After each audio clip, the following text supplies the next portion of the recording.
Elle s'appelle Sifa Gloria et elle parle que 2 langues seulement. Le français et le swahili d'ici, hein, le swahili du Katanga. Non, c'est ce que tu m'as dit. Non, moi je parle pas le swahili du Katanga quand même, je suis un swahili. Tu parles quel swahili alors? Le swahili de chez nous à Maniema. Ok. Je vais répondre aux 2 questions. D'abord, c'est le fait de savoir, est-ce que le fait de raviver l'esprit de nos langues nationales, c'est aussi raviver l'esprit du tribalisme? Et en même temps, d'abord, pourquoi ce complexe d'abord? Merci Uli Bankara pour la meilleure des questions. Nous avons un problème grave dans notre pays avec nos langues, avec la langue régionale. C'est que vous devez comprendre. Quand vous avez posé la question, la première des choses à la dame de parler, elle a dit moi je parle le swahili de chez nous. Hein? Ça aussi, je voulais la piéger. Pourquoi dire de chez nous? C'est quand je suis congolais, je suis chez vous, tu es chez nous, l'autre est chez nous, Eli Bankala est chez moi, je suis chez Eli Bankala. Voilà. Il y a aujourd'hui ces problèmes radicaux qui gangrènent le tribalisme aujourd'hui et que nous voulons faire des groupes, des groupements. D'autres sont dans leur coin, les autres dans leur... Voilà, merci d'ailleurs, je te coupe à la parole, une parenthèse. Okay. On trouve pour moi des étudiants qui créent des clubs comme ça. Non, les ressortissants de Mitouaba, vous êtes à l'université de Lubumbashi. Pourquoi vous devez toujours être ressortissants de...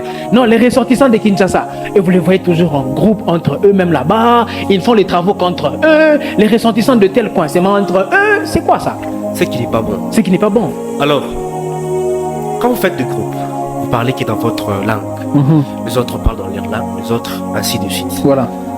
Qu'est-ce que ça donne comme climat? Est-ce que c'est lui? Parce que quand on est dans le véhicule, par exemple, ou on est quelque part dans une conférence ou à l'école ou à l'université, dans l'auditoire, on est en train d'étudier, et que vous entendez quelqu'un qui parle dans une langue où vous ne comprenez pas, vous allez vous faire des illusions.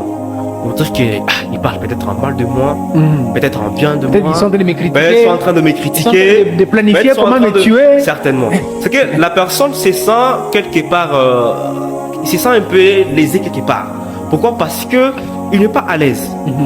Alors, moi je pense que la langue officielle, la langue parlée en République démocratique, le français, est la bienvenue. Seulement que nous oublions maintenant nos cultures.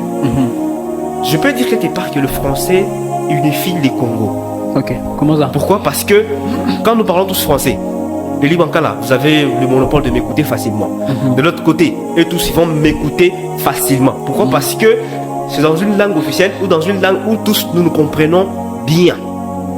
Alors quelque part, parler français, c'est finalement bien. Ça unifie tout le monde. Il n'y a pas de mal alors. Bien, quelque part c'est finalement bien, mais c'est à pénétrer. Pourquoi? Parce que je ne peux pas refuser ma culture pour avoir une culture étrangère. Mais il y a une culture étrangère qui vient pour nous unifier, pour nous mettre ensemble. C'est que cette culture, elle est bonne. Que faire? Il faut adopter cette culture ou bien il faut rejeter. Dans ces cas, il faut adopter cette culture. Mais à ne pas oublier que nous avons aussi la nôtre. Et si vous voulez prendre la culture d'autrui, à combien de pourcents est-ce que vous devez utiliser cette culture?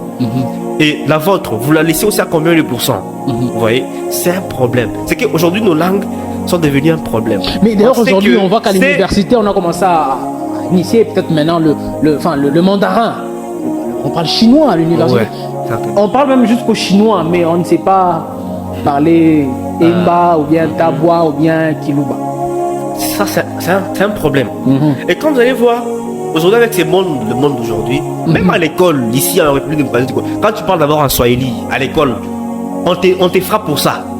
Ça veut dire quoi? Un enfant qui est à l'école primaire, mais quand il veut parler en Swahili, on le frappe. Mais il est au Congo. On dit qu'il est barbare, il est peut-être... Ce qui n'est pas bon, c'est que vous êtes en train de... On apprend le Swahili, bon, enfin, selon les régions, on parle les langues. Ici, on parlait de Erufi, hein, elle a pris Erufi la Saouti. Sifa a pris Erufi la Saouti. Certainement. Seulement que vous êtes en train de carter l'enfant de quelque chose, de quelque chose de la plus importante, ce qui est dans le patrimoine. Et puis d'ailleurs, oui. Parce que ce sujet est très profond. Il y a une question que je vais réserver pour naturellement aussi notre invité. Mais avant, j'aimerais qu'on l'aborde d'abord entre nous. Certainement. Avant que je prenne la nôtre. Parce que, est-ce qu'on ne trouve pas que c'est aussi ça qui a poussé à nos parents, enfin les nouvelles générations, hein, les nouveaux parents, vous connaissez les nouveaux parents, hein, à commencer même à adopter des noms qui ne sont pas notre patrimoine culturel congolais. C'est vrai que hein, les enfants d'aujourd'hui s'appellent seulement Digra, les enfants s'appellent Hope, on ne trouve plus des Kazadi, France. des Mwamba, l'enfant qui s'appelle France, hein, on ne trouve plus Kadiata, on ne trouve plus Nkulu, on ne trouve plus Bankala, on commence à trouver seulement comment tu t'appelles? Ah, moi je m'appelle Rohan. Comment tu t'appelles? Moi je m'appelle Priscilla Monga. non, Oui, ouais. Priscilla. Oui, c'est ça. Je ne vais pas provoquer notre alors, on trouve que on veut même abandonner notre propre culture pour se dire non, ces noms-là, c'est tribaliste parce qu'on va regarder ton nom, on te dit ah Nkulu, ah, les Nkulu ici dit non, on n'en veut pas ici. Bankala dit qu'il rentre là-bas chez eux.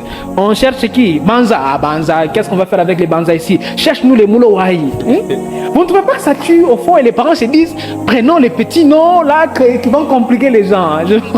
Les nouvelles générations. Il y a un auteur congolais, Zamenga Batukezanga, qui a dit dans le temps colonial, on sentait que certains Congolais voulaient francophoniser leur nom.